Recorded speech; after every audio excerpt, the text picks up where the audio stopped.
진선미 의원입니다. 오늘 이렇게 좁은 공간인데도 귀한 시간 내주셔서 많은 분들이 이 법에 대한 관심을 보여주셔서 무엇보다 감사드립니다.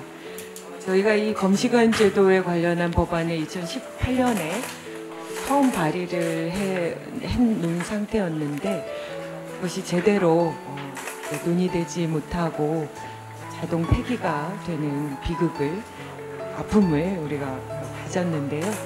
반드시 올해 21대 국회 안에서 이 법이 꼭 통과되기를 기대하는 법입니다. 다들 알고 계시지만 1년에 변사 사건이 3만여 건이 넘고 수많은 분들이 죽음만으로도 고통스러운데 그 죽음의 원인을 알지 못하는 경우들이 많이 있고, 또 국가가 개입하는 것은 늘 범죄의 혐의가 있는 사법적 그런 부분에만 또 이 문제들이 진행이 되고 있는 이 제도를 반드시 이번 국회에는 이 자리에 계신 모든 분들의 힘을 모아서 제대로 된 제도를 관철시키도록 노력하겠습니다. 오늘 이 토론회는 우리 진선미 의원님이 불현듯 같이 하자. 공부가 잘 안 돼 있었는데요. 제가 얼마 전 우리 행안부 개별적으로 공부하면서 이 부분에 대해서 좀 이야기를 들었어요. 그래서 방금 말씀하신 진선미 의원님이 굉장히 심혈을 기울여서 만든 법안이 논의도 못하고 폐기됐다라고 해서 함께 오늘 이 자리에 계신 분들하고 같이 지속적으로 이 부분에 대해서 공부도 하고 이번에 행안위에서 그런 부분들을 다뤄질 수 있도록 최선의 노력을 다하겠다는 말씀 드리고요. 저는 얼마 전까지만 해도 코로나 현장에 있다가 이렇게 21대 국회에 참여하게 됐고요. 실제로 제가 의과대학 다니면서 법의학을 배운 기억을 되돌아보면 법의학 교수님이 생각보다 우리나라에 별로 없으시고, 정말 앞으로도 법의학에 대한 법의관이나 아니면 이런 전문의료 양성 제도에 대해서 우리가 관심을 가져야 되는 부분이 아닌가 싶어서 저희 보건복지위원회이기 때문에 어떻게 더 전문성과 독립성을 강화할 수 있을지 또 모색해 보겠습니다. 70여 년간의 그 억울한 사망 사건에 대해서 진상조사를 하고 좀 또는 70, 80년대 그 엄혹한 시절 최근에 이르기까지 그런 그 억울한 사건, 바로 앞에 우리 보험군 일병 아버님 허영춘 아버님 계시는데, 검시관 제도를 도입하면 우리 사회는 물론이고 국내에서 일어났던 그 사망 사고, 그런 의혹도 더 우리 국민들이 군과 사회뿐만 아니라 군과 국가를 더욱 신뢰하고 우리 위원회가 가진 어떤 역사적인 사명을 달성하는 데 크게 도움이 될 거라고 생각합니다. 오늘 그 토론회에서 가사 단체나 군 의문사 피해 유족님들을 포함한 각 기관의 전문적인 분들께서 심도 있는 논의를 하셔서 검시관 제도의 필요성과 제도 개선을 위한 연구라든가 입법 활동의 밑거름이 되고, 검시관 자격과 직무에 관한 법률이 하루속히 내용이 알차게 국회에서 통과되는 그런 중요한 계기가 됩니다. 생명을 존중한다는 대의에 모두 동의를 하고 있습니다. 검시제도도 획기적으로 변화돼야 된다, 개혁돼야 된다는 것도 전부 동의하고 있습니다. 여기에 의의를 제기하는 사람은 저는 못 봤습니다. 그런데 실제로 그러한 인간의 존엄성, 인간의 생명을 지키기 위한 제도를 마련하는 데는 별로 호의적이지도 않고 별로 협조도 하지 않고 외면을 하는 게 현실이에요. 특히 검찰과 경찰은 이걸 자기 직역 이기주의로 서로 그 기관들을 끌어가겠다라는 그 싸움으로 인해서 결국은 개혁 법안들이 무산되는 일도 있었습니다. 이번 회의를 통해서 그런 일들이 극복되고 정말 억울한 죽음이 없는 사회, 그래서 죽은 자의 인권뿐만이 아니라 죽은 자의 인권이 억울하면 산 자의 인권도 침해당하고 억울하게 됩니다. 그 죽은 자와 산 자의 그 인권 모두가 보호될 수 있는 이 제도가 만들어지기를 진심으로 바라고. 예, 검시관 제도가 왜 필요한가라는 거는 저희 국가수의 법의관이 선진 제도를 좀 보고 오더니 이걸 꼭 넣어달라고 그럽니다. 사인을 밝혀서 이르게 사망하는, 또 천수를 누리지 못하고 사망하는 것을 방지하기 위해서라는 것이 다른 선진 국가들의 검시 제도의 모토라고 합니다. 예, 이런 사망이라고 하는 것에 대해서 저희가 힘을 좀 모았으면 좋겠는데요. 이게 어떤 사인을 밝히고 억울함을 밝히는 거 굉장히 중요합니다. 그런데 그것이 좀 더 승화되기 위해서는 그 원인을 알고 그것을 재발을 방지하기 위한 다른 대책을 내놓는 것이 그 분들이 마음의 상처가 위로받고 또 새롭게 생활을 시작하는 그런 부분들이 된다는 것을 알게 되었습니다. 그래서 이런 부분들을 지금 우리나라는 경찰의 수사, 범죄를 밝히는 그런 시각으로 접근을 해왔는데 그것만으로는 사인을 밝히는 게 많이 부족하다는 것을 오늘 이 자리에 모이신 분들이 모두 알아내서 알고 계셔서 실은 이게 저만의 걱정이 아니고 알고 계셨구나라는 것을 느꼈습니다. 그래서 어쨌건 사인을 밝히는 데는 의학적인 성별이 필요하다라는 것을 느끼고요. 여러분, 이 나라에서 정말로 역사적인 사건이 하나가 일어납니다. 2016년 5월 21일 날 충북 증평에서 80대 노인이 사실은 살해됐는데 그거를 경찰들이 다 조사를 하고 또 의사한테 보여줬더니 의사는 단직 의사였는데 그분이 시신이 부패돼 있으니까 그냥 보시고는 그냥 병사라고 체크를 했어요.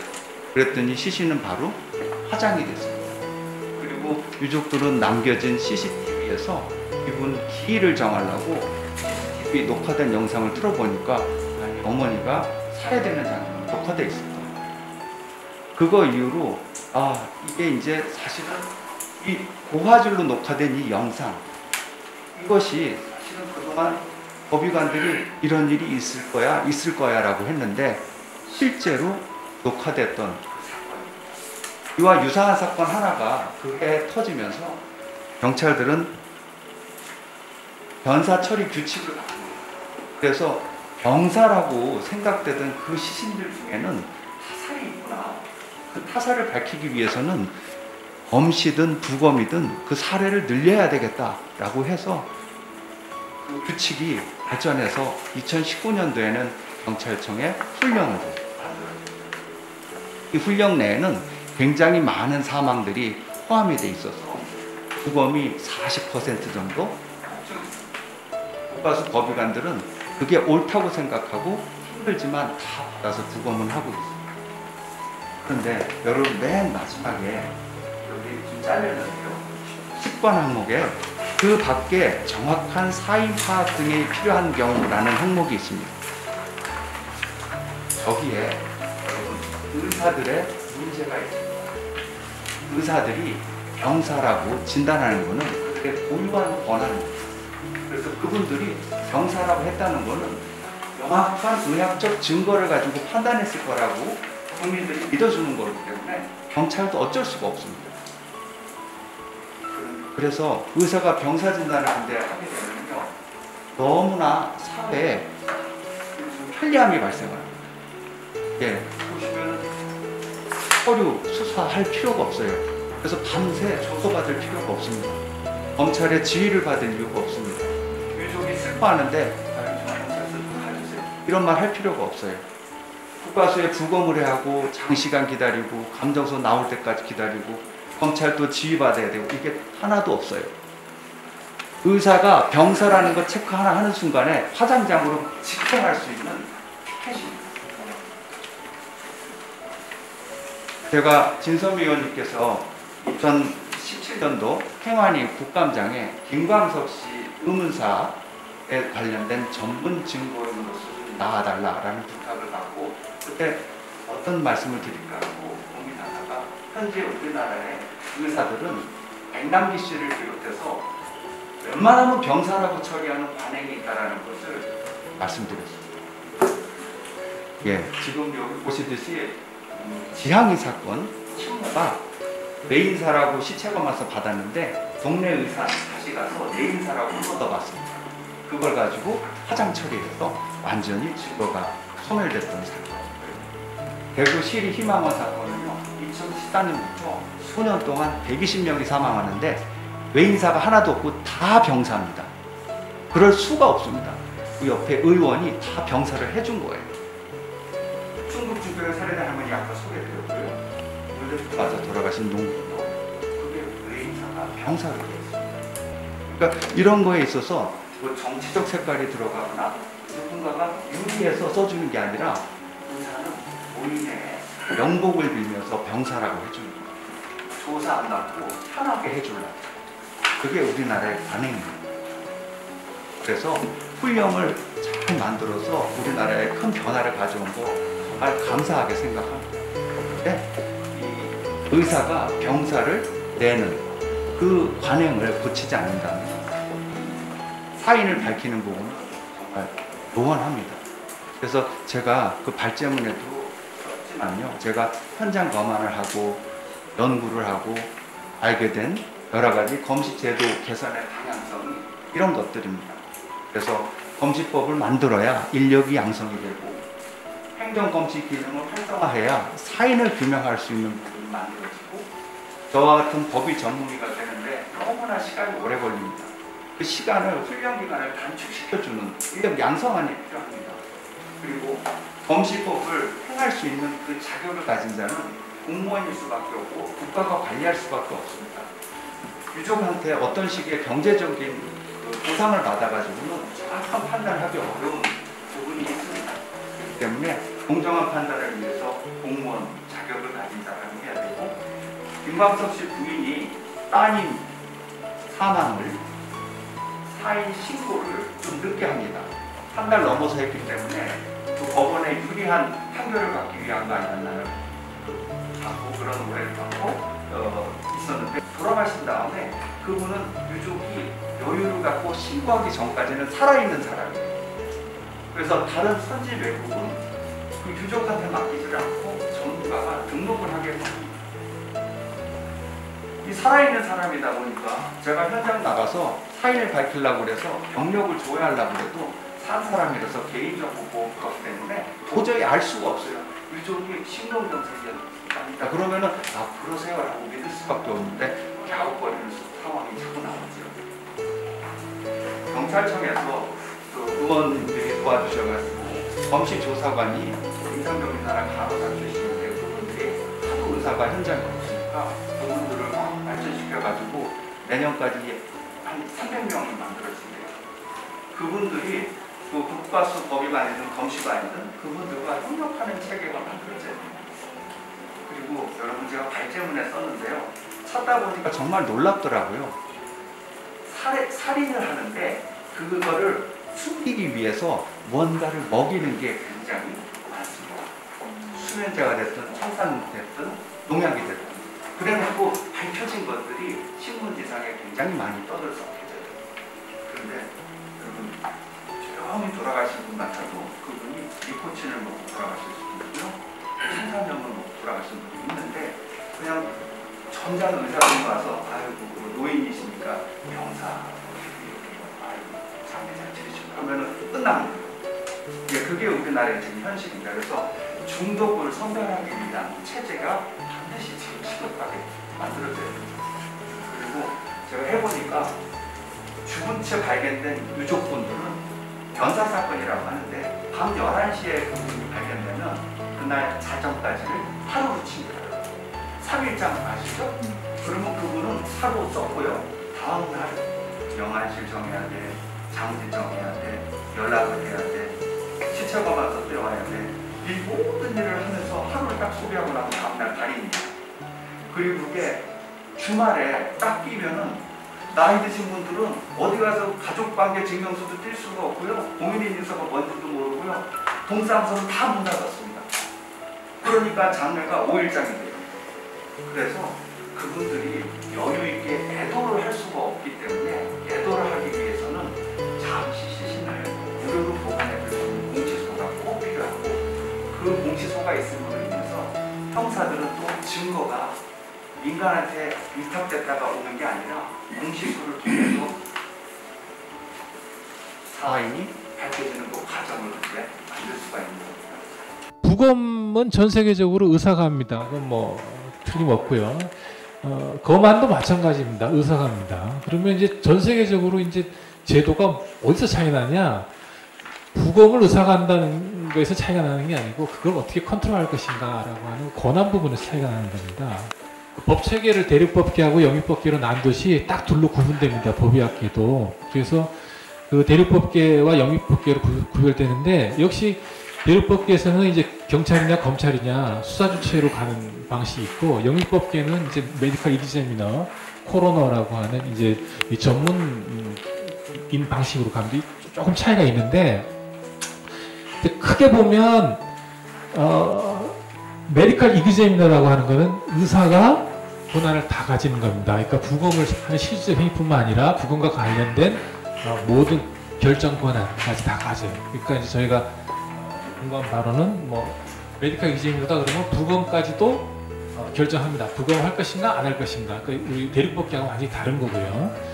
그 다음에 이제 영미법계에서 코로나라고 하는 사람들이 있는데 이 사람들은 의사는 아닙니다. 그렇지만 이 사람들은 부검을 할 것인가 말 것인가 결정합니다. 이 사람들은 이제 일종의 이 특화된 관리라고 보면 되는데 미국 같은 경우에는 저스티스 오브 피스라고 해서 일종의 판사처럼 이렇게 되어 있습니다.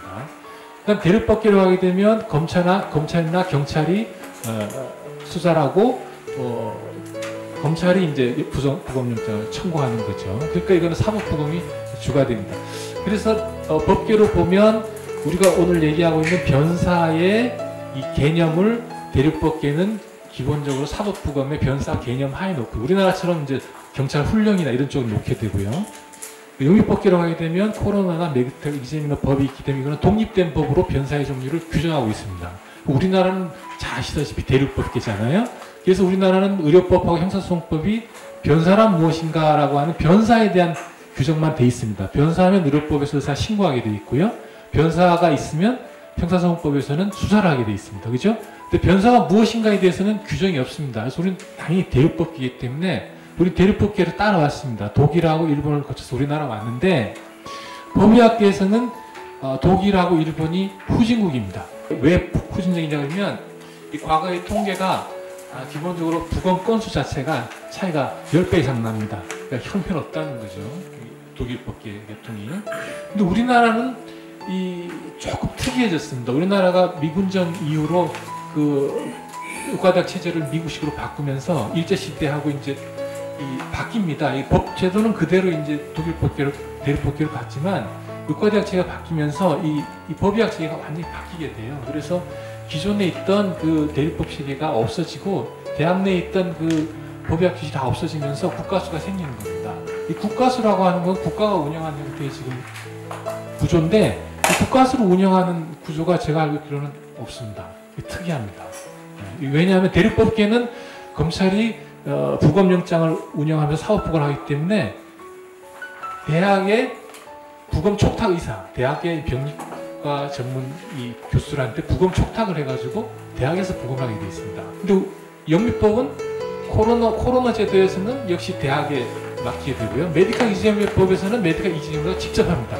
셋으로 구분되는데 우리는 국립과학수사연구소라는 걸 만나서 공적인 형태로 가고 있어요. 참 재밌는 형태인데 나쁘진 않습니다. 나쁘진 않은데 문제는 국립과학수사연구소가 아시다시피 권한이 아무것도 없습니다. 그래서 법의학계에서 국가수에서 근무하는 분들을 우리가 법의관이라 그러고 저희는 대학에 있지만 법의관이 무슨 그게 법의관이냐, 직책이 뭐가 있냐, 그냥 법의 감정이나 있냐.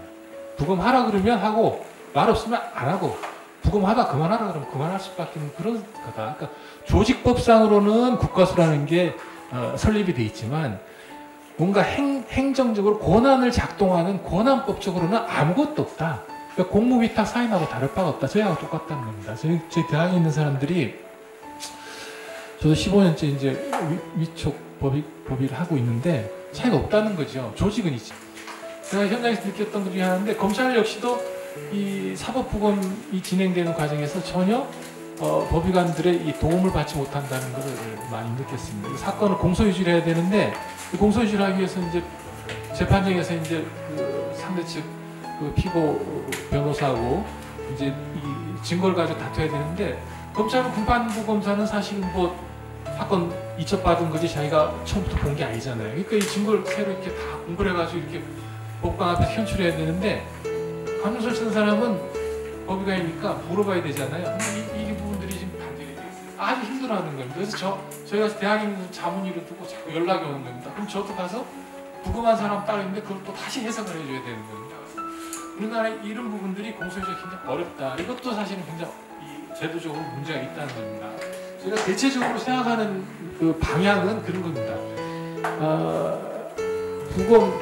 부검이라고 하는 검안이라고 하는 게 기본적으로 사법적인 행위는 아니다. 그러니까 행정검시도 있고 사법검시도 있고 또 그거를 사람이 죽었을 때 이게 얼굴에 뭐 나타나는 것도 아니고 이제 보면서 결정하는 건데 그건 의학적 행위이기 때문에 그 선은 좀 그어줘야 되겠다라는 거. 그다음 두 번째는 이 죽음에 관련된 문제는 공적인 그 절차와 공적 부담이 들어가는 게 맞겠다. 이거를 민간 쪽에 마치 시장 경제에서 무슨 그 환자를 보고 진단하고 것처럼 놔두는 건 좀 곤란하겠다. 그런 겁니다. 그리고 이제 뭐 굳이 따지자면 뭐 그렇다고 해서 뭐 이게 지금처럼 모든 걸 다 공적으로 가는 게 과연 이 체제적으로 합당한가라는 의문이 있다는 거죠. 근데 현장에 가보시면 이런 문제가 있습니다. 여러분, 사람이 죽었어요. 근데 내가 경찰인데 수사를 해야 돼요. 그럼 뭐가 필요하죠? 경찰로서는 검찰한테 수사를 해야 된다는 필요성을 증명해야 됩니다. 그게 뭡니까? 그게 시체검안서에서 사인불명 진단서가 필요한 거예요. 시체검안서가. 그래서 지금 우리나라에서는 일본도 마찬가지. 일본도 2차 대전 이후에 미군 들어오면서 우리나라 시스템이 비슷해졌는데 현장에서 경찰이 변사 신고가 나면 현장에서 의사를 불러서 사인불명 진단서를 받는 겁니다. 그래서 받아서 그 다음날 밤새 수사기록을 정리해서 검찰로 넘기는 거죠. 수사를 해달라는 거죠. 그럼 검찰은 사인불명이니까 이거는 변사니까 부검하십시오라고 부검영장을 보내는 겁니다.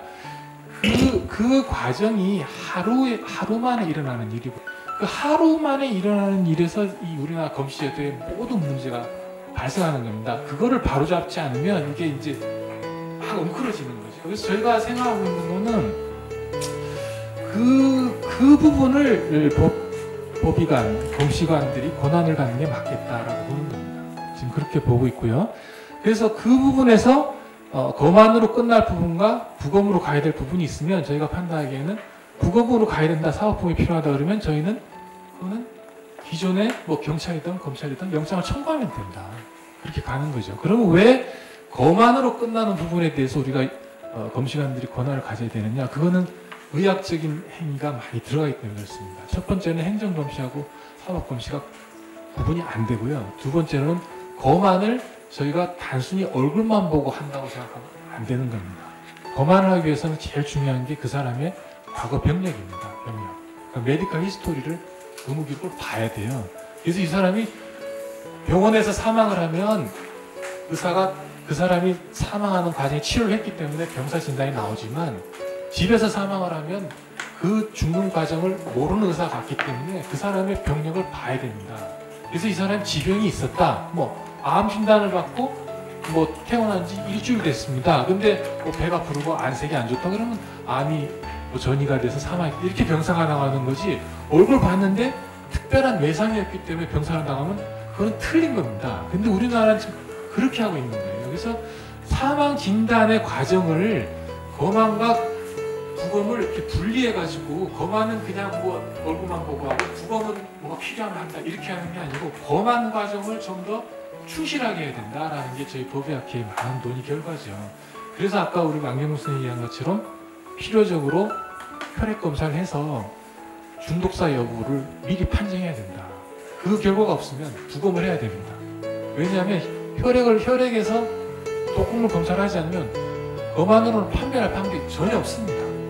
근데 그 얘기를 하면서 제가 또 고민하는 그러면 현장에서는 혈액을 채취할 때 영장이 필요하냐? 영장이 필요하다고 할 수도 있어요. 근데 우리식으로 생각하면 그거는 좀 봐줬으면 좋겠다는 거죠. 그거는 검안이 일정한 루틴의 절차를 가지고 규정된 절차대로 한다고 규정이 되면 그 루틴한 절차에 대해서는 국회가 개개의 영장을 받을 필요가 있겠냐. 그래서 저희는 검안을 충실히 하고 혈액을 채취해서 독극물 검사를 하고 그 사람의 병력을 보고 그래서 시체를 공시소에 가지고 와서 올려놓고 밝은 데서 전체적으로 모든 걸 다 본 다음에 문제가 없으면 사인 불명이 아니라 사인을 적어주는 검안을 할 수 있어야 이 많은 문제가 해결되겠다라고 하는 게 저희 이제 이 전체 체계의 하나의 결론이라고 말씀드릴 수 있겠습니다. 이 검시법 3년 전에 만든 거 저희가 보면서 처음 나온 얘기가 그겁니다. 이거는 검시관 지원할 사람이 없다. 왜냐? 검시관 법의학이라는 것도 기본적으로 의학이거든요. 그러면 법의학도 일반 의학과 경쟁을 해야 돼요. 그래서 법의학이 매력적인 학문으로 만들어져야 온단 말이에요. 근데 검시관을 지원하면 경찰이 부르면 현장에 무조건 가야 된다. 이게 이제 의무조항이에요. 그럼 누가 그걸 하겠냐? 그건 안 맞다는 거예요. 그래서 전 세계적으로 검안 현장에 가는 거는 검시 조사관, 보좌관이 가는 겁니다. 가서 조사를 하고 혈액을 뽑아볼 정리하고 진단해 주는 거는 그 다음날 검시관이나 법의관이 해주는 겁니다. 그게 시스템이라는 거예요. 시스템을 만들어야지. 시스템을 안 만들고 검시관은 무조건 권한을 주겠다. 니들이 다 해라 그러면 그것도 안 되는 거고 검시관들도 권한 아무것도 없다고 해도 안 되는 겁니다. 그래서 저희는 검시보좌관은 검시관 밑에 컨트롤해야 되는 그 하나의 전문 직종으로 둬야 되고 검시관이 이거를 다 컨트롤한다. 그래서 검안 부분을 충실히 한 다음에 검안에서 사인을 밝혀낸 이유를 과학적으로 올려야 된다. 그다음 그게 의심스러우면 그 다음에는 사법부로 가도 된다라고 하는 게 저희 전체 틀입니다. 이제 검시법을 만들게 되면 검시법에는 변사를 특정해서 규정을 해야 되고요. 그 다음에 국가가 부담을 대야 됩니다. 그래서 지금 사인 불명 진단서를 내기 위해서 우리가 유가족들이 부담하는 비용이 있습니다. 그걸 옛날부터 20년 전부터 얘기되는데 아직도 안 고쳐주고 있어요. 사인 불명 진단서 때문에 그냥 유가족이 30만 원씩 내요. 그것도 문제고 우리나라 공시소가 없기 때문에 장례식장이 2박 3일 아닙니까? 그것 때문에 이 딜레이 되면 유가족이 장례 비용이 하루에 100만 원, 200만 원씩 막 늘어납니다. 그래서 5일장 하면 1000만 원 넘더니 이것도 지금 문제가 큰 겁니다. 그래서 국가가 죽음에 관한 공적 절차를 만들고 물적 부담을 해야 됩니다. 재정을 투입해가지고 해야 되고 그 다음에 권한을 주고 그걸 조화시켜야 됩니다. 그리고 권한을 줄 때는 국가가 하는 공적인 기능과 민간이 하는 공적 기능이 조화롭게 이루어져야 됩니다. 그렇지 않으면 저희가 인력 공급이 안 됩니다. 저희가 도외시했던 검안이라고 하는 부분들이 검시제도는 굉장히 크다. 우리나라는 그게 지금 전혀 신경을 안 썼는데 그 부분을 정리하는 게 저희는 첫 번째고 그걸 통해서 부검제도까지 연결해서 기여할 수 있을 거라는 게 저희 의견입니다. 저는 이 검시관법 법안을 보면서 이런 생각이 들었습니다. 우리가 의문사 진상규명을 하던 시기에 너무나 우리 법의학의 사정이 열악하다는 것을 절실히 깨닫게 됐었고 그때 국가의 권고사항으로서 대통령 소속 의문사 진상규명위원회에서 좀 이렇게 공식적으로 처음이라고 저는 이해를 하고 있는데 그런 사인 규명 제도의 개선을 하는 여러 가지의 권고를 했었습니다. 당시로서는 이게 이제 김대중 대통령, 노무현 대통령 이어지면서 곧 실행이 되겠지 하는 많은 기대를 했었습니다만 잘 되지 못하고 지금 거의 20년이 흘러버렸다는 것이 참 개탄할 일이다 생각하고 있습니다. 당시 권고안에 나왔던 내용을 보면 여기 43페이지 밑에 제가 좀 인용을 하겠습니다. 제대로 된 검시 제도를 마련하지 않았다는 사실은 국가가 기본적으로 국민의 생명권에 대한 보호를 경시하거나 포기한 행위라 할 수밖에 없다. 권위주의 시대에 국민의 기본권을 경시하여 변사자의 사망 원인을 은폐하고 조작한 일이 있었으며 또 일부는 기본권을 경시하여 사람의 죽음에 대하여 적절하고 공정한 절차를 갖추지 못하였기 때문이라고 볼 수도 있으나 아직도 국민의 사망에 대한 국가의 책임을 이행하려는 노력은 보이지 않는다. 비록 정치적인 이유로 사망 원인을 조작하거나 은폐하는 일은 사라졌는지 모르나 사망 원인을 확인하는 일의 중요성에 걸맞는 국가 제도와 관행의 수립은 부족하며 복지 국가를 지향하는 근대 국가의 이념에 비추어 보거나 다른 나라의 검시 제도를 고찰하더라도 우리나라의 검시 제도는 허술하다, 이런 지적이 있었고요. 그리고 그런 이제 어떤 우리가 이런 역사적인 아픔이 있었기 때문에 이 사인 확인 제도를 개선해야 된다는 것이 그런 우리의 인권 침해의 희생자를 이렇게 많이 냈던 그런 아픈 역사 속에서 지금 그 주장이 되고 개선해야 된다는 절실함이 있다는 것이 우리 아까도 김장한 교수님께서 다른 나라들의 이제 법률 규정들을 말씀하셨습니다만 우리나라에는 더 큰 사명이 있다, 이렇게도 얘기할 수 있을 것 같습니다. 뭐 이번 기회에 거의 이제 20년이 흘렀습니다만, 왜냐하면 이게 2002년에 의문사 보고서 제1기 보고서에 처음 이제 담기게 된 거거든요. 그것과 좀 비교를 하면서 좀 살펴봤습니다, 법안을. 그래서 무엇이 다른가 한번 생각해 보는 것도 의미가 있겠다 싶었습니다. 지금 법안에서는 검시연구원과 검시위원회가 결정적인 주축입니다. 그래서 검시위원회에서 좀 중요한 의사결정을 하고 검시연구원은 좀 국가수와 같은 그런 구성으로 생각하고 있는 것 같습니다. 그런데 그 위원회에서는 뭐 검시기관이라고 해서 검시청이라는 말을 사용을 했었는데요. 다시 말해서 이제 검시청에서는 모든 의료, 검시, 행정 뭐 이런 것을 다 할 수 있는 그런 권한이 있는 것인데, 글쎄요, 어떤 것이 더 좋을지 아까 김장한 교수님께서 그 국가수에 별다른 권한이 없다는 이제 말씀을 해주셨는데, 그런 점을 보완하기 위해서는 이런 검시청이라고 하는 어떤 구상도 괜찮을 수 있을까 한번 생각해 볼 만한 이렇게 좀 비교가 돼서 살펴봤습니다.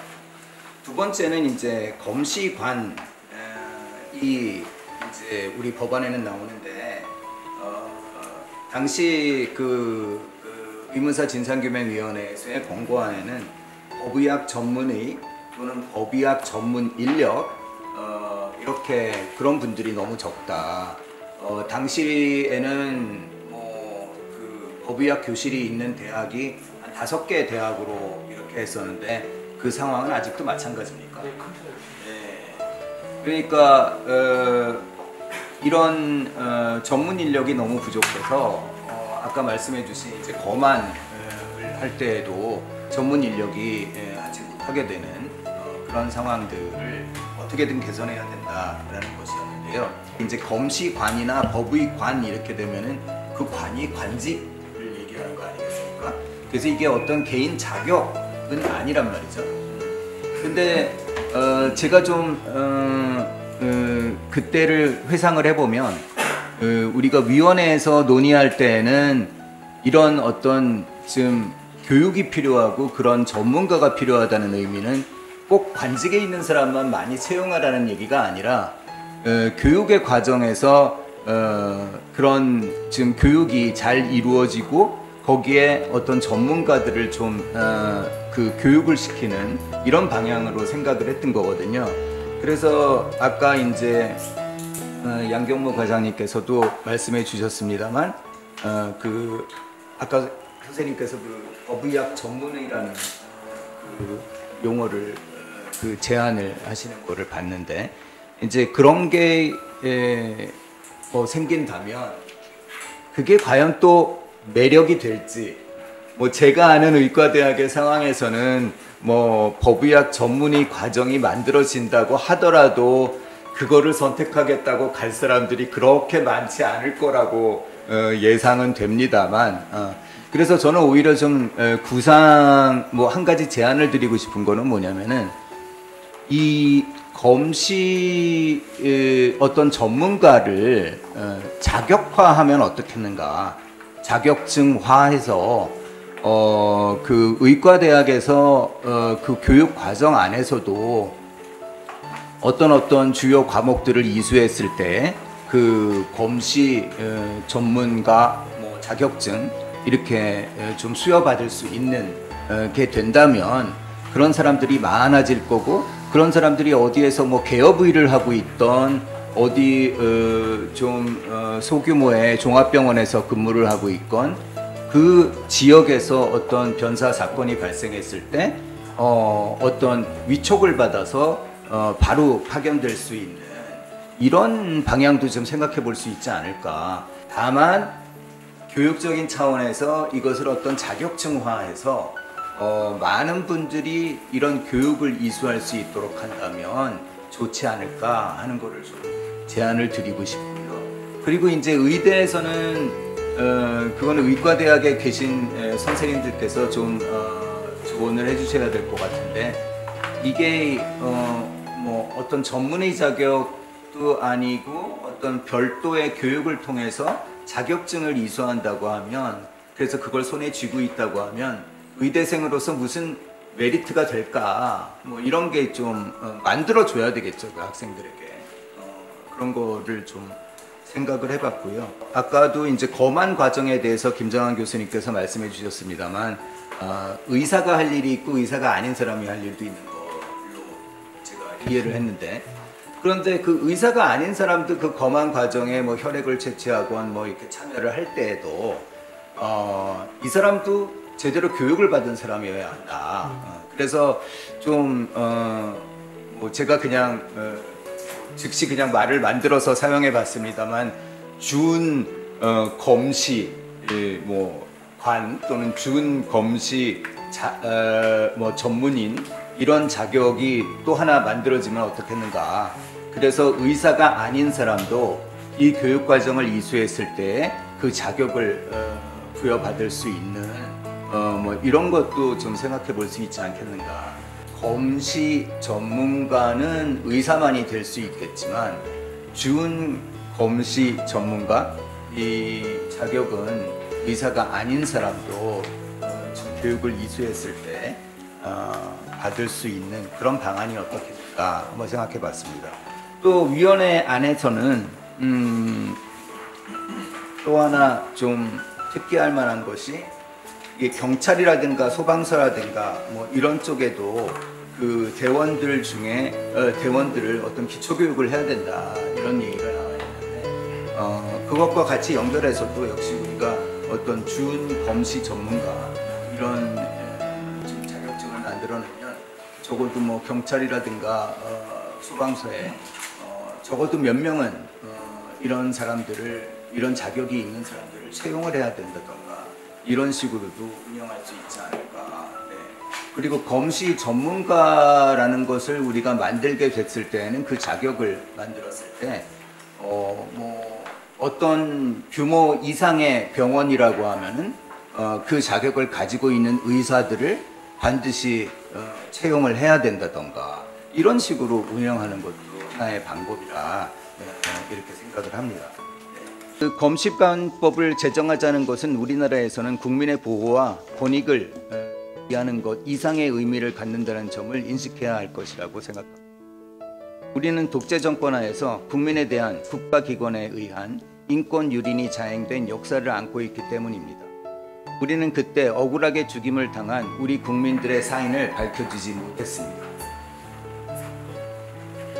검시관법의 제정은 앞으로 있을 수 있는 국민의 불의의 사망에 있어 그 원인을 명확히 밝혀줌으로써 우리 국민을 보호하고자 하는데 그 목적이 있음은 물론이지만, 이는 다른 한편 국가 공권력에 의해 목숨을 잃고 자살로 은폐, 위장된 채 아직도 그 사인을 밝혀내지 못한 수많은 영령들을 위로하고 그들에 대한 우리의 사죄의 의미도 담겨 있다는 점을 인식해야 할 것입니다. 앞으로 이 법에 의해 대한민국의 검시관이 될 분들은 각별한 역사관과 사명감을 가지고 주어진 직무에 성실히 임해주시기 바랍니다. 너무 장시간 동안 타사를 타살로 만들어낸 게 너무 시간이 많이 걸렸습니다. 40년 가까이. 작년에 처음으로 타살이라고 인정을 받았습니다. 국가에서. 그런데 이 긴 동안 진실을 밝히기 위해서 공문 서류했습니다. 그래서 법의학자를 많이 양성해 놓으면은 우리 후손들이 억울하면 안 나간다. 그것은 바로 여러분들이나 나나 그 억울한 사람이 주위에 없어야 내가 편하게 살 수가 있는 것이지. 자식이 죽임을 당했는데 그 자살했다고 이렇게 원어로 떠든다면은 이 가족이 첫째 불편해. 그 다음 가족이 불편하면 국가가 불편한 거 아닙니까? 국가에서 해야 할 일들을 우리 국민들 보고 아우성 집에서 이렇게 모여 앉아서 법의학 만들어라고 할 거예요. 법의학도 바로 세우라는 거 할 거예요. 이건 여러분들이 여기 와 있는 분들이 노력을 해줘야만 법의학이 바로 세우고 억울한 죽음이 안 생길 거 아닙니까? 우리 아들이 죽을 때 6,300명이 죽었어요. 8년 동안에. 전두환 노태우 대통령한테 6,300명. 이 사람들 수련해줘야 될 거 아닙니까? 이것이 국가에 할 일이지 그냥 개인이 할 일이 아니다라는 거예요. 그래서 의문사 진상규명을 하라는 거야. 검시관 제도를 해줘야 돼요. 그래야 뭐 40년, 50년 이렇게 고생을 하지. 84년이니까 지금 몇 살입니까? 내가 80입니다. 80. 우리 아들이 오른쪽 가슴 총 한 방, 왼쪽 맞고, 그리고 머리에 총을 3방을 쏘고 죽었는데 자살이라고 그래서 그 진실을 밝히려고 그러고 걔 상놈 새끼들이라고 그러더라고요. 그러면서 나보고 저건 줄 알았더니 아저씨 여기 유치하게 한 달 차 불려왔는데 그거 안에 들어가면 힘드니까 여기 와서 지저실에 여기서 그냥 누워 계십시오라고 침대 딱 깔아주고는 문 잠가놓고 나가더라고요. 그런 상황에 우리 겪으면서 살았는데 여러분들이 노력하지 않으면 지금도 군대에서 죽는 사람들이 허다한이 많습니다. 그걸 막아줘야 돼요. 바로 잡아줘야 되는 어떤 힘이 되더라도 그래야 국가를 지키고 국민이 가지요. 오늘 보니까 그런 말씀을 보면서 굉장히 저희가 일찍이 이 논의를 시작했는데 그 논의가 뒷받침되는 변화가 정말 너무 더디구나 이런 생각을 다시 한번 했습니다. 사실 저는 의문사와 관련한 이러저러한 조사 경험을 좀 갖고 10수년 이제 국가기관의 조사관으로 일을 했던 경험을 갖고 있습니다. 그 조사를 하면서 많은 유족분들이 제기한 것은 믿을 수 없다라고 하는 겁니다. 의문사가 제기되는 이유 자체가 발표는 있으나 그것을 믿을 수 없다라고 하는 건데요. 그것을 믿을 수 있는 조건으로 만들기 위해서는 신뢰할 수 있는 국가 시스템이 작동을 해야 된다. 이것을 확인하는 과정이 의문사 진상규명의 지난한 싸움이 아니었나 저는 이렇게 이해를 하고 있습니다. 예를 들어서 장준하 선생님과 관련한 사건을 조사하면서 당시에 그 유족들은 이 사건 부검을 당시 공권력, 경찰, 검찰도 요구하지 않았고 유가족도 요구하지 않아서 부검이 이루어지지 않았는데 돌아가신 김희순 여사, 장준하 선생님의 사모님한테 그 부분에 대해서 여쭤보니까 해봐야 믿을 수 없어서 차라리 하지 않았다. 근데 그것이 공감할 수 있는 그 불신이었다. 그 시절 그때에 예를 들어 87년 6월 항쟁 때 박종철 열사에 대해서 당시 부검을 하면서 그것이 물고문에 의한 치사 사건이었다라고 하는 것을 밝히는 과정에서 우리가 그 당연한 업무를 했던 당시의 그 어떤 법의학자들에 대해서 박수를 치는 이유는 그 진실을 말하기가 굉장히 어려운 시대에 용기 있게 그 이야기를 했다라는 점이 감동을 준 거죠. 이것이 당연한 시대가 되어야 하는데 그 당연한 시대가 이루어지지 못하니까 지금 이러한 토론과 논의를 하고 있는 게 아닌가. 그런 점에서 제가 일하고 있는 군의문사 군사망사고 진상규명위원회는 사실은 또 여기 토론에서 조금 더 들여다봐야 될 문제점이 너무 많습니다. 그러니까 예를 들어서 군에서 지난 2년간 특이하게도 86건씩의 이 사고가 났었어요. 그래서 총 172건이 발생을 했는데 그 중에 거의 절반에 해당하는 87건만 부검에 이르게 됐고, 그리고 또 묘하게도 각각 2분의 1 정도, 그러니까 유족분들이 국방과학수사연구소에서 부검을 할지 국과수에서 부검을 할지를 선택하면 그게 이제 바뀌었습니다. 예전에는 그런 보장을 해주지 않았는데 이제는 원하시는 대로 해드리겠습니다 해서 그것도 한 2분의 1씩 나눠서 하고 있는데, 이런 측면에서 사실 범안 같은 경우 이 검시와 관련해서 굉장히 안타까운 것은 전문성이 없는 분들이 군의관이 사단 군의관이 그냥 가갖고 사건을 보고 있는데, 저희가 최근에 다뤘던 89년 12월에 발생한 한 군인의 죽음은 정말 기가 막혔어요. 이 사건 조사하면서 검안 서류에 의하면 2명의 군인을 살해하고 그리고 도주하던 중에 스스로 수류탄 착폭사했다라고 사건이 처리된 사건입니다. 그런데 검안이가 남긴 문서의 이 검안 서류에는 총상과 수류탄 폭사가 동시 기재돼 있어요. 자살을 했는데 어떻게 총상이 동시에 존재하고 폭사가 동시에, 자기가 총 쏘고 자기가 수류탄 터뜨렸다는 얘기인데 이게 어떻게 자살일 수 있겠나. 그런데 이것이 전혀 검증되지 않고 그냥 수류탄 폭사로 사건은 종료돼서 30년 세월이 지났다. 그럼 이 검안했던 의사는 를 상대로 저희가 조사하니까 2개를 다 봤대요, 자기는. 그래서 그렇게 썼다라고 그 이야기를 하는데, 그럼 그때 제대로 다시 한번 살펴봐야 되지 않냐 했더니 그것은 자기의 권한 밖의 일이었기 때문에 본대로만 그냥 남겼다. 그런데 이 검안 의사가 또 어떤 전공을 갖고 있냐면 실은 전공이 또 영상의학이에요. 엑스레이, MRI, CT 뭐 이런 걸 판정하는 분이 가서 검안을 한 거고, 심지어 어떤 피해자분은 안과 의사가 와서 검안을, 어떻게 이런 일들이 군에서 발생할 수 있는지, 그래서 이런 부분들을 좀 더 많이 좀 살펴봐야 되지 않나, 이런 부분들이 있습니다. 그래서 결론적으로 이런 부분과 관련해서 저희가 이거 바꿔야 된다 이렇게 얘기하면 또 오히려 힘감을 나가는 경우도 있어요. 군인이 지금 열악한 실태를 감안하지 않고 너무 무리한 요구를 하고 있다라고 하는 비판도 좀 있습니다. 그래서 이런 부분들이 검시관 제도 도입에서 국내 이런 열악한 현 실태도 좀 반영을 해서 우리 군이 좀 가야 될 이런 부분들을 좀 바꿔야 되지 않나. 진짜 제가 드리고 싶은 말씀이 이런 겁니다. 험한 일을, 이 시신을 검안하는 것 자체가 그냥 험한 일인데 이 험한 일을 책임감만으로 열심히 하라고 하는 사회는 희망이 없습니다. 해결 방안이 없다고 저는 생각합니다. 의과대에 간 친구 지인의 딸에게 이거 그 전북대 이호 교수가 있는 과학교 갔다고 해서 그거 좀 해보면 이걸 좀 해보면 어떠냐라고 했더니 말도 안 되는 얘기를 하냐고 재수없게 이런 얘기, 이런 반. 근데 이걸 반박할 길이 없는 거예요. 그래서 저는 이 진실을 말할 수 있는 법적, 제도적 신분이 보장될 수 있도록 하는 시스템, 그리고 두 번째는 충분한 지원과 또 이것을 양성할 수 있는 과정이 제대로 뒷받침될 수 있도록 하는 검시관 제도, 마지막 세 번째로는 기본적으로 부검을 하는 것이 이익이라고 하는 사회 문화를 형성하는 것. 과거 10년, 20년 전에는 화장을 한다고 하면 아주 불쌍놈의 집에서나 있을 수 있는 말도 안 되는 이런데, 지금 저희가 조사해보면 그때 부검이 있었다면 지금 진실을 밝히는데 굉장히 도움이 됐을 텐데, 부검을 하는 것이 사실은 우리의 인권을 지키고 우리 가족의 이익을 지키는 거다라고 하는 문화를 형성하는 이런 것도 필요하겠다는 생각을 했습니다. 그저께 MBC 필드스탑에 방송된 정범식 씨 사연을 들어서 논란이 아시는 분은 아실 겁니다.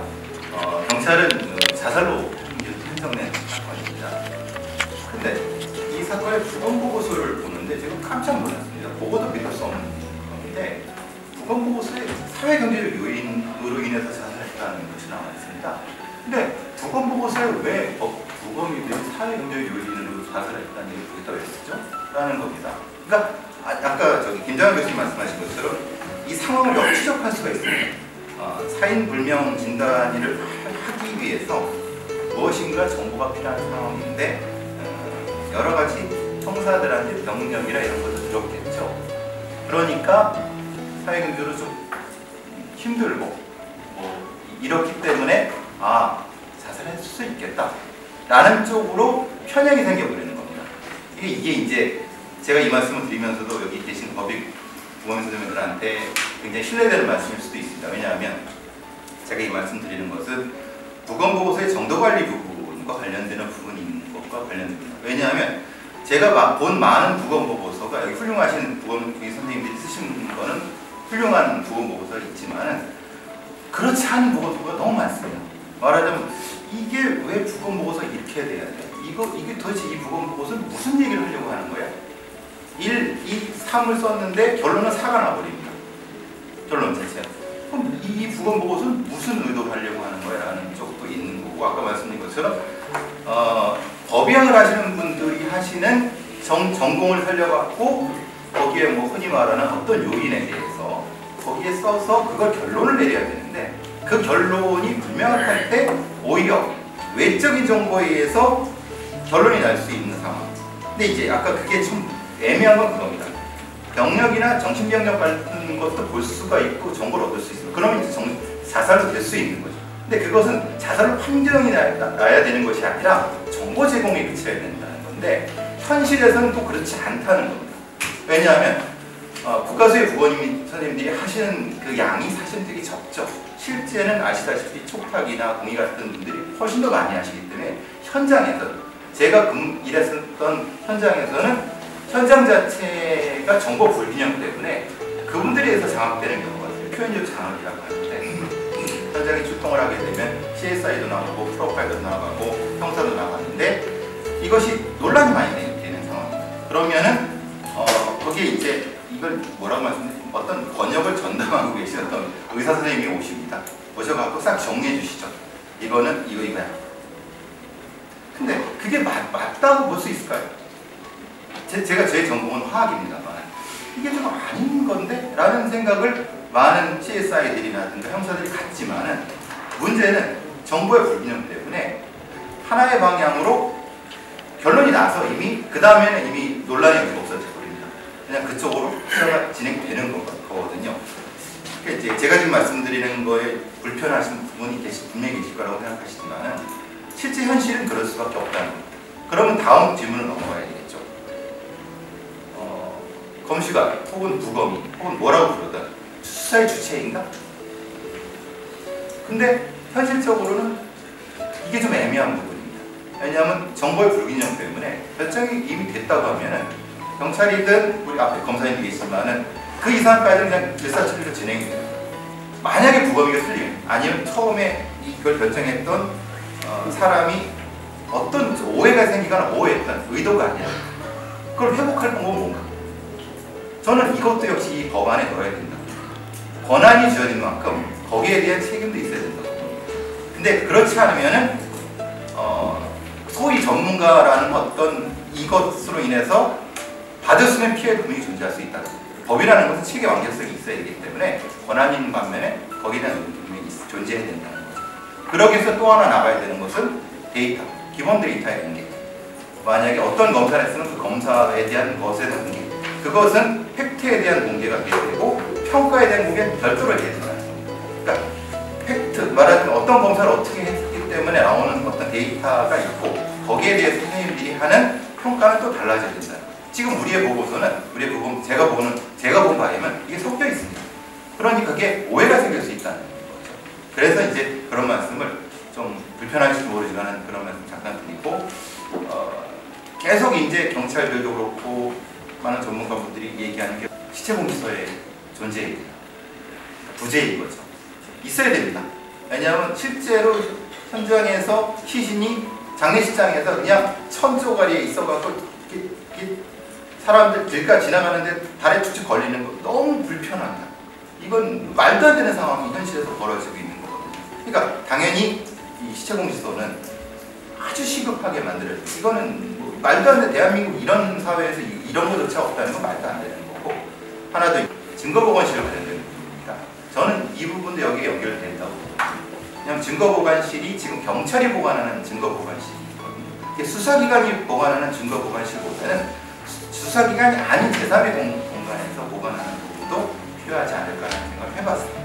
2층 국회에서 이제 아래로 이제 매달려 있는 상태에서 이제 사망을 발견했는데 아무도 이분이 이제 어떻게 죽었는지를 이제 목격을 못 하신 거예요. 다들 각자 작업을 하고 있는 것이라.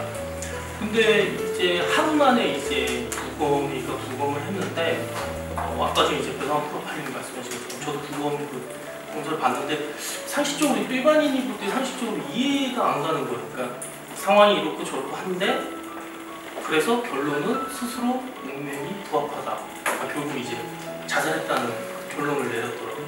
저는 이제 나중에 이제 취재를 하면서 부검서를 봤는데 아니 이게 어떻게 이렇게 나왔지? 굉장히 의문스럽더라고요. 근데 이 하루 만에 나온 부검서가 사실상 이제 경찰 수사 처음부터 끝까지 이제 완벽하게 지배했다는 생각이 많이 들더라고요. 수사 기록도 다 받아서 봤는데 이제 뭐 소위 기자들 야마 잡는다고 하잖아요. 경찰도 수사를 야마를 잡고 갔다고밖에 보여지지가 않더라고요. 자살로. 왜냐하면 자살이라고 근거를 제시했던 여러 가지들이 모두가 다 말이 안 되는 내용이었어요. 좀만 더 수사를 했었으면 그게 사실과 부합하지 않는다는 걸 알 수 있었는데 그럼에도 불구하고 이제 여러 가지 자살을 이런 것 때문에 자살했다는 식으로 끌어가면서 결국에는 자살로 이제 수사 결과를 내놓죠. 근데 저는 이게 좀 결과적으로는 이 유가족분이 여기 이제 경찰 수사 결과를 받아들이지를 못해요. 왜냐하면 경찰이 이 남편이 이제 유처증 때문에 괴로워서 자살했다는 식으로 결론을 내놓기 때문이죠. 이 유가족분이 그 수사 결과 때문에 시댁이랑 연락이 끊긴 거예요. 연락이 끊겼어요. 이 유가족분은 이제 견딜 수가 없는 거죠. 남편이 자기 때문에 죽었다는 죄책감도 있는 거고. 그래서 이제 행정소송까지 걸어서 결국에는 2심에서 사고사라고 이제 판정을 받아요. 그 근로복지공단은 대법원까지 상고를 안 하고 그냥 포기하면서 이게 최종 확정이 됐거든요. 그게 이제 2014년 4월에 사건이 일어났는데 이게 2심까지 결론이 나는 게 2019년 작년 8월에 이제 결론이 납니다. 5년 4개월이 걸렸어요. 그 과정에서 이 유가족이 아버님이 말씀하신 것처럼 이분도 뭐 별의별 짓을 다 했어요. 그러다 결국에는 이렇게 갑상선 암까지 걸려가지고 작년에 수술까지 받으셨는데요.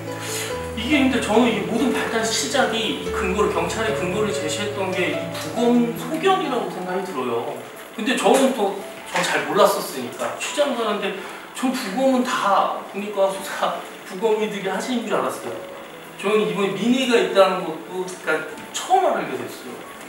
부검을 왜 민의가 하는지 잘 몰랐는데 그 과정 하나하나 짚어보면은 정말 너무나 주먹구구식으로 진행되고 있지 않는가. 그러니까 저는 경찰 쪽에 여러 번 연락을 해봤는데 대체 어떤 거는 민의가 하고 어떤 거는 이 국립과학수사연구원에서 공무원들이 하느냐. 경찰들은 그때그때 다 다르다는 거예요. 그냥 맡기면 거기서 알아서 다 진행되는 거지 어떤 프로세스도 없다는 얘기를 하더라고요. 그럼 의혹이 더 생기는 수밖에 없는 거라고 생각이 들어요. 죽음의 원인 규명에 대한 독립성, 객관성을 확보하고 오류 최소화를 위해 법의 전문가에 의한 검진 체제 확립은 필수 불가결의 요소를 할 것입니다. 이에 영미법계와 같이 수사기관이 아닌 법의 전문가에게 검시 주체로서 주권 결정권을 주는 정당 검시의 도입이 필요합니다. 즉 검안에서 주권 결정까지 법의 전문가가 이행하는 것이 바람직하다고 생각합니다. 현행 형사소송법상 검시의 권한은 비전문가인 검사에게 있어 전문성, 객관성, 중립성이 담보되지 않고 죽음의 원인 규명에 대한 의혹을 남기는 경우도 종종 발생하고 있습니다. 전문가에 의한 검시 및 검시관 양성 등 검수법 제정의 궁극적 수혜자는 국민이라 할 것입니다. 죽음에 대한 진상규명을 위해 국가의 책임과 노력은 지속 강화되어야 할 것이며 경찰청도 겸임 검시제도 문제를 개선하기 위한 검시법 제정에 적극 동참하겠습니다. 또한 양경무 검식과장님께서 발제에서 말씀하셨듯이 법 제도 개선 전이라도 경찰청 검시조사관과 국가수 법의관들과의 협력 구축에 대해서도 적극적으로 검토하겠습니다. 2005년경에는 유시민 전 의원께서 검시를 생활자의 장애인 및 전문법에 관한 법률안을 아직도 발의가 됐었습니다. 그래서 이제 국회에서 검시관의 소속 그리고 이제 검시관의 양성 활성화와 등이 논의되었음에도 불구하고 그 논의 과정에서 다양한 의견들로 인해서 결국에는 통과되지 못했던 그런 사례들도 있었습니다. 이제 검시관 제도라는 이런 새로운 제도를 통해서 이제 법의학적 실과 경험을 갖춘 검시관을 양성할 뿐만 아니라 그리고 사법적 감시를 활성화하는 그런 효과들이 있기 때문에 제도에 대한 구체적인 운영 방안에 있어서는 여러 의견들이 있으실 수 있지만 기본적으로 지금 현행 이제 검시업무는 사법 검시업무 체제로 이루어지고 있는 현실을 좀 고려될 필요성이 있는 것 같고 이제 또 검사자 검시가 이제 사람의 좀 생명과 관련된 범죄로 연결될 수 있고 그렇기 때문에 그 사안의 중요성을 고려해서 기본 지금 현행 형사소송법 체계 하에서는 이제 검사에 의한 검시 주제 하나를 좀 부여하고 있는데 그런 체계들도 같이 함께 같이 고민해야 될 것이 아닌가라고 생각을 합니다. 살아있는 자의 목소리가 아니라는 이유로 이제 이 부분에 대해서 고민이 부족했던 게 아닌가 싶습니다. 법무부에서도 마찬가지로 검시관 제도의 도움뿐만 아니라 검시도 정말 어떤 효율성 확보할 수 있는 방안을